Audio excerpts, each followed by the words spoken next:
வணக்கம். நான் சாந்தி வெற்றிவேல். திரௌபதி கர்ணனை விரும்பினாளா? திரௌபதியோட ரகசியம் பாண்டவர்களுக்கு தெரியுமா? இவங்கள விடுங்க, நம்ம கிருஷ்ணருக்கு தெரியுமா? நிறைய விஷயத்த நம்ம பார்க்க போகிறோம். அதுக்கு முன்னாடி சேனலை சப்ஸ்கிரைப் பண்ணிக்கோங்க. இன்னும் மகாபாரதம், ராமாயணம் போன்ற கதைகள்லேருந்து முக்கியமான கதைகளை நீங்கள் தெரிஞ்சுக்கிட்டே இருக்க போகிறீங்க.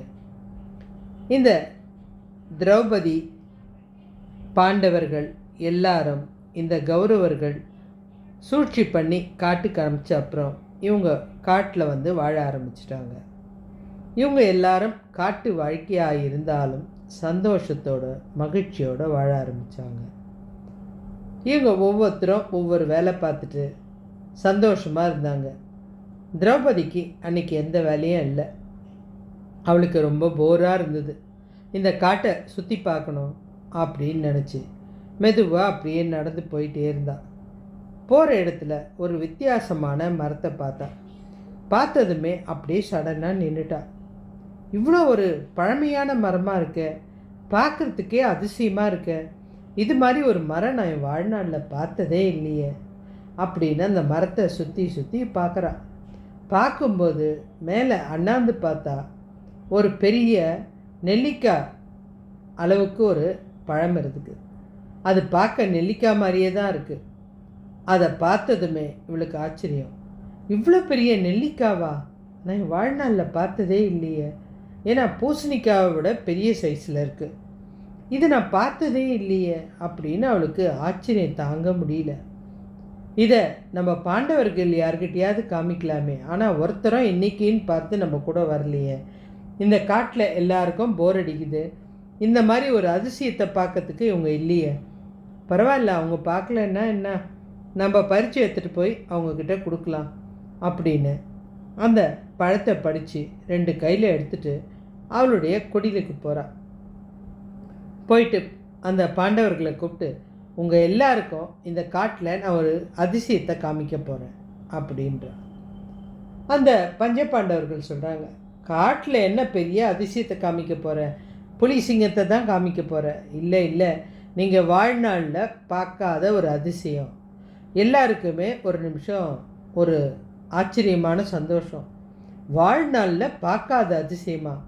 அரண்மனை வாக்கில் எல்லாம் பார்த்துட்டோம், இந்த துன்பத்துலேயும் எல்லாம் பார்த்துட்டோம். வாழ்நாளில் பார்க்காத அதிசயம் என்ன இருக்குது திரௌபதி அப்படின்னு கேட்குறாங்க. இங்கே பாருங்கள், எவ்வளோ பெரிய நெல்லிக்காய் அப்படின்னு அதை காமிக்கிறான். அதை பார்த்ததுமே அத்தனை பேரும் சொல்கிறாங்க, உண்மைதான், நாங்கள் வாழ்நாளில் இப்படி ஒரு பழத்தை பார்த்ததில்ல, எங்களுக்கே ஆச்சரியமாக இருக்குது. ஆமாம், இது எங்கே பறிச்ச? இங்கேருந்து கொஞ்சம் தொலைவு போனால் ஒரு மரம் இருக்குது. அந்த மரம் பழமையான மரம் போல் இருக்குது, அதில் தான் எடுத்துகிட்டு வந்தேன். இன்னொரு பழம் இருக்கா அப்படின்னா, இல்லை இல்லை, இது ஒன்று தான் இருந்தது, அதுவே ரொம்ப உயரத்தில் இருந்தது, உங்களுக்கு காமிக்கிறதுக்காக தான் நான் பறித்து எடுத்துகிட்டு வந்தேன். இப்போ நம்ம எல்லாரும் இதை சாப்பிட்லாம் அப்படின்னு சொல்லி போய் அந்த கத்தி எடுத்துகிட்டு அதை வெட்டுறதுக்கு போகும்போது ஒரு 20-25 ரிஷிகள் அந்த அந்த குடிசைக்கு முன்னாடி நிற்கிறாங்க. உள்ளே யார் இருக்கீங்க? எல்லாருக்கும் அது ஆச்சரியமாக இருந்தது. ஏன்னா இது வரைக்கும் ரிஷிகள் கூட்டம் அங்கே வந்ததே கிடையாது. முதலாக வரும்போது இவங்க எல்லாருக்குமே ஆச்சரியம். யார் நீங்கள்? எதுக்காக எங்கள் குடிலுக்கு வந்திருக்கீங்க? ஓ, பஞ்சபாண்டவர்களா அப்படின்னு சொல்லிட்டு அவங்க கேட்குறாங்க. இங்கேருந்து கொஞ்சம் தொலைவில் ஒரு மரம் இருக்க, அந்த மரத்தில் ஒரு நெல்லிக்கனி பெருசாக இருந்திருக்கும், யாராவது பார்த்தீங்களா? உடனே திரௌபதி, நான் தான் சாமி எடுத்துகிட்டு வந்தேன் அப்படின்றா. ஏம்மா இந்த வேலையை பண்ண? தேவையில்லாத பிரச்சனையில் மாட்டியிருக்க, அதனால் என்ன பிரச்சனை அப்படின்னு பாண்டவர்கள் கேட்குறாங்க. விஷயம் தெரியாதுப்பா, இங்கே ஒரு அமிர்த மகரிஷின்னு ஒருத்தர் இருக்கார். அவர் 12 வருஷம் தவத்தில் இருப்பார். 12 வருஷம் முடிஞ்சதும் நேராக அந்த மரத்துக்கு தான் வருவார். அந்த பழம் தன்னால் கீழே இறங்கி அவர் கைக்கு விழும். அதுக்கப்புறம் அதை சாப்பிட்டுட்டு திரும்ப போய் 12 வருஷம் தவத்தில் உட்காந்துருவார். நாங்கள் யாரும் அந்த பழத்தை தொட்டது கூட கிடையாது. நீங்கள் பறிச்சுட்டு வந்துட்டீங்க. அவர் திரும்பி வரும்போது பசிக்குமே, ஒருவேளை உணவு கிடைக்கலன்னா கிடைக்காததுக்காக உங்களுக்கு சாபம் ஏதாவது கொடுத்துட்டா அது மிகப்பெரிய துன்பமாகிடும். அதனால் நீங்கள் இன்னும் கஷ்டப்பட வேண்டியிருக்கும். அதுவும் பறித்தது யாரோ அவங்களுக்கு கொடூரமான சாபமாக இருக்கும். இந்த பஞ்சபாண்டவர்களுக்கு இப்போ தான் பயம் வந்துடுச்சு. ஐயோ கடவுளே, தேவையில்லாமல் நாங்கள் இதை பண்ணிட்டோமே, கிருஷ்ணா எங்களை காப்பாற்ற நீ தான் இருக்கிற, வேறு யார் இருக்கா எங்களுக்கு அப்படின்னு சொல்லி கூப்பிட்றாங்க. திரௌபதிக்கும் பயம் வந்துடுச்சு. எங்கே யாருக்காவது நாங்கள் பறித்தோன்னு சொல்லி கூட அந்த தண்டனையை வாங்கிக்கலாம், ஆனால் அவருடைய ரிஷி அந்த தியானத்து மூலியமாக கண்டுபிடிச்சிடுவார். யார் பறிச்சான்னு தெரிஞ்சால் அவங்களுக்கு தான் அந்த தண்டனை அதிகமாக போகும். அது தெரிஞ்சதுமே திரௌபதிக்கும் பயம் வந்துடுச்சு. கிருஷ்ணா தயவுசெய்து உடனே என்னை காப்பாற்று அப்படின்றாங்க. எல்லாரும் அந்த மரத்துக்கிட்ட போகிறாங்க. கிருஷ்ணரும் வந்துட்டார். ஏன் பறிச்ச திரௌபதி, நீ ஏதோ ஜாலியாக இருக்கிற, அதே மாதிரி வாழ்ந்துட்டு போக வேண்டியது தானே, தேவையில்லாத வேலை எதுக்கு உனக்கு அப்படின்னு கோபமாக கத்துனார். இப்போ பாரு, அந்த ரிஷி வர்ற நேரம், அவர் ஒரு வேளை இந்த பழம் அவருக்கு இல்லை யாரோ பறிச்சிருக்காங்கன்னு தெரிஞ்சால் அந்த சாபம் வேற வாங்கணுமா, ஏற்கனவே இருக்கிற சாபம் போதாதுன்னு இது வேறையா அப்படின்னு ரொம்ப கோபமாக கத்தினார் கிருஷ்ணர். எல்லாரும் சொல்கிறாங்க, கிருஷ்ணா தெரியாமல் பண்ணிட்டா, நீ தான் அவளை காப்பாற்றணும், ஏன் நாங்கள் யாராவது கூட தண்டனையை ஏற்றுக்கிறோம், அதெல்லாம் ஒன்றும் வேணாம், அதுக்கெல்லாம் பிராயச்சித்தம் இருக்குது, பண்ணலாம், ஒன்றும் பிரச்சனை இல்லை, ஆனால் அதெல்லாம் நீங்கள் செய்வீங்களா இல்லையான்னு தான் தெரியாது அப்படி. இல்லை கிருஷ்ணா, எது சொன்னாலும் நாங்கள் செய்கிறோம், இதுக்காக நாங்கள் என்ன தண்டனை வேணாலும் சொல்கிறோம், சொல்லு செய்கிறோம் அப்படின்றாங்க. கிருஷ்ணன் சொல்கிறாரு, உங்கள் வாழ்க்கையில் நிச்சயமாக ஏதோ ஒரு ரகசியம் இருக்கும், ஆனால் அது உண்மையாக இருக்கும், உங்கள் மனசுக்கு மாத்திரம் தெரிஞ்ச ஒரு விஷயமாக இருக்கணும். அதை இந்த இடத்துல நீங்கள் உண்மையை சொல்லி அதை நீங்கள் ஒத்துக்குனீங்கன்னா இந்த பழம் ஒவ்வொருத்தர் சொல்கிற உண்மைக்கும் மேலே ஏறி போயிட்டே இருக்கும். ஆனால் அந்த தைரியம் உங்ககிட்ட இருக்கா இல்லையான்னு தான் தெரியல. ஆனால் மறைக்கக்கூடாது, பொய்யே சொல்லக்கூடாது, பொய் சொன்னீங்கன்னா திரும்பி கடைசி வரைக்கும் ஒட்டாது, உண்மையை மாத்திரம் சொல்லணும், ஆனால் ரகசியமாக மறைச்சி வச்சுருக்க உண்மையாக இருக்கணும் அப்படின்றார். முதல்ல எடுத்தவொடனே யுதிஷ்டர் தான் சொல்கிறார், நான் சொல்கிறேன் அப்படின்றார். சரி சொல்லு யுதிஷ்டா அப்படின்றாரு. நாட்டில் அதர்மம் அதிகமாக பெருகிட்டு இருக்குது, இந்த உலகத்தை மாற்றணும்னு நினச்சா ஒருத்தன் கூட திருந்துறதா இல்லை, நான் மாத்திரம்தான் நல்லவனாக இருக்கேன் போல இருக்கு அப்படின்னு அடிக்கடி நினைப்பேன், அது மனசுக்குள்ளே இருக்கும், சொன்னதில்லை அப்படின்னு சொன்னதுமே இந்த திரௌபதி கையில் இருக்கிற பழம் 1 இன்ச்சு அப்படி மேலே ஏறி போகுது. இவங்களுக்கு ஆச்சரியமாக இருக்குது. ரெண்டாவது அந்த பீமன் சொல்கிறாரு, கிருஷ்ணா நான் சொல்கிறேன், எனக்கு ஒரு ஆசை இருக்குது, எனக்கு சாப்பாட்டு மேலே ரொம்ப ஆசை, எல்லாருக்குமே தெரியும், வேறு என்ன ஆசை இருக்க போகுது, அது எல்லாம் தெரிஞ்ச விஷயந்தான், ஆனால் இப்போ கொஞ்ச காலமாக எனக்கு சாப்பாட்டை விட இந்த கௌரவர்களை ஆசை தீர, என் கோபம் தீர வெட்டி கொல்லணும் போல இருக்குது, அவ்வளோ பெரிய வெறியாக இருக்குது, எனக்கு சாப்பாடை விட எனக்கு அந்த வெறி தான் ஜாஸ்தியாக இருக்குது அப்படின்னோடனே அந்த பழம் அடுத்த அடி மேலே ஏறி போகுது. அடுத்தது எல்லாரும் அப்படியே தயங்கி நிற்கிறாங்க. அர்ஜுனா நீ சொல்லவே இல்லையே. இல்லை கிருஷ்ணா, பயப்படாத, எதுவாக இருந்தாலும் சொல்லு, உயிர் பிரச்சனை இப்போது யோசிச்சு பாருங்கள், அந்த மகரிஷி வர்ற நேரம் தேவையில்லாமல் நம்ம மாட்டுவோம், சொல்லுங்கள்.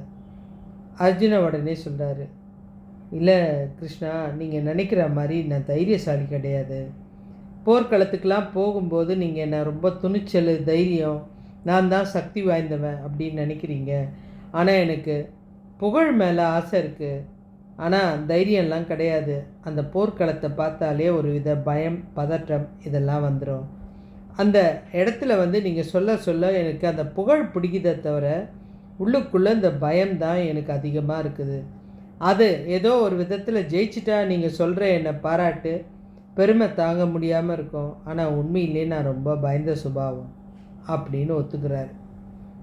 இது தெரிஞ்சதும் அந்த பழம் அடுத்த அடி மேலே போகுது.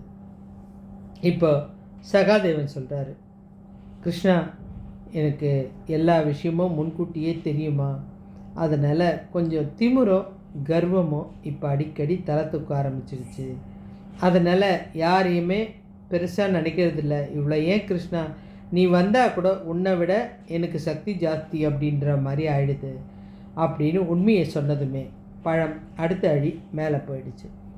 இப்போ நகுலன் சொல்கிறாரு, நான் இந்த பஞ்சபாண்டவர்கள்லேயே கொஞ்சம் அழகாக இருக்கிறேன்ற எண்ணம் எனக்கு அடிக்கடி இருக்கும், அதனால் எனக்கு மனசுக்குள்ளே வந்து என் அழகு யாருக்குமே இல்லை அப்படின்ற ஒரு திமிரு இருக்கும். அதனால் இது வரைக்கும் நான் யார்கிட்டேயும் சொல்லலை அப்படின்னு சொல்கிறாரு. பழம் அடுத்த அடி மேலே போயிடுச்சு. இப்போ கடைசியாக திரௌபதி பக்கம்தான். அவள் வாயே திறக்கல, சைலண்ட்டாக நிற்கிறா. பஞ்சபாண்டவர்கள் சொல்கிறாங்க, என்னவா இருந்தாலும் சொல்லு திரௌபதி, நாங்கள் யாரும் எதுவும் தப்பாக நினைக்க மாட்டோம். எங்களுக்குள்ள ஒத்துமை அதிகமாக இருக்குது. நீ யாரை பிடிச்சாலும் சொல்லு, பிரச்சனையே இல்லை அப்படின்னு தர்மர் சொல்கிறாரு. திரௌபதி மாத்திரம் சைலண்ட்டாக நிற்கிறா. கிருஷ்ணர் சொல்கிறார், திரௌபதி அவங்க தான் சொல்கிறாங்கல்ல, சொல்லுமா அப்படின்றார். அர்ஜுனனுக்கு தெரியும் திரௌபதி எப்படியும் என்ன தான் பிடிக்குதுன்ற வார்த்தையை தான் சொல்ல போகிறா. இதை அண்ணனுங்க கேட்டால் அவங்களுடைய மனசு பாதிக்கும் அப்படின்னு. இருந்தாலும் திரௌபதி சொல்லு அப்படின்னு எல்லாரும் கேட்குறாங்க. அவள் வாயே திறக்கல. அப்போது கிருஷ்ணர் சொல்கிறார், அவள் பெண்ணுன்றதுனால வேறு ஏதாவது ஆசை இருக்கலாம், அதனால் கூட அவள் கொஞ்சம் தயங்கலாம் இல்லையா அப்படின்னு. எந்த தயக்கமும் கிடையாது. நாங்கள் யாரும் தப்பாகவே நினைக்க மாட்டோம். எங்களுக்கு திரௌபதியை பற்றி தெரியும்.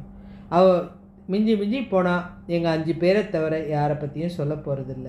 அதனால் அவள் கண்டிப்பாக தைரியமாக சொல்லலாம். இதில் நாங்கள் யாரும் வருத்தப்பட மாட்டோம் அப்படின்னு சொன்னதுமே திரௌபதி தயங்கினபடியே சொல்கிறா, நான் சொல்கிறேன் அப்படின்றா. அப்போ கிருஷ்ணர் சொல்கிறார், பயப்படாத சொல்லு அப்படின்றார். கிருஷ்ணா, ஒரு பெண்ணாக எனக்கு சொல்கிறதுக்கு ஒரு மாதிரி தான் இருக்குது. எனக்கு சுயவரம் நடந்ததில்லை. நான் மாலையோடு வெளியில் வந்தேனே. என்னுடைய கண் முதல்ல பார்த்தது கர்ணனை தான். அவர் எனக்கு கணவனாக கிடைக்கணும் அப்படின்ற ஆசை தான் அதிகமாக இருந்துச்சு. வேறு எந்த எண்ணமும் கிடையாது.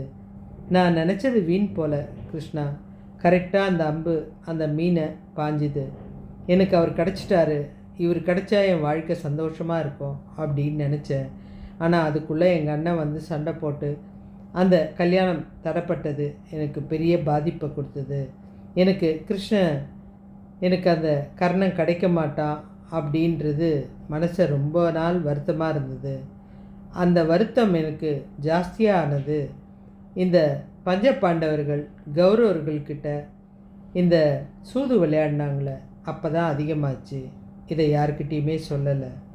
அப்போ என்ன விஷயம் நடந்தது அப்படின்னு கிருஷ்ணர் கேட்குறாரு. அன்னைக்கு நடந்த விஷயம் எனக்கு சொல்கிறதுக்கு தயக்கமாக இருக்குது. இவங்கெல்லாம் அந்த போட்டியில் என்னை வச்சு பந்தயம் ஆடினாங்க.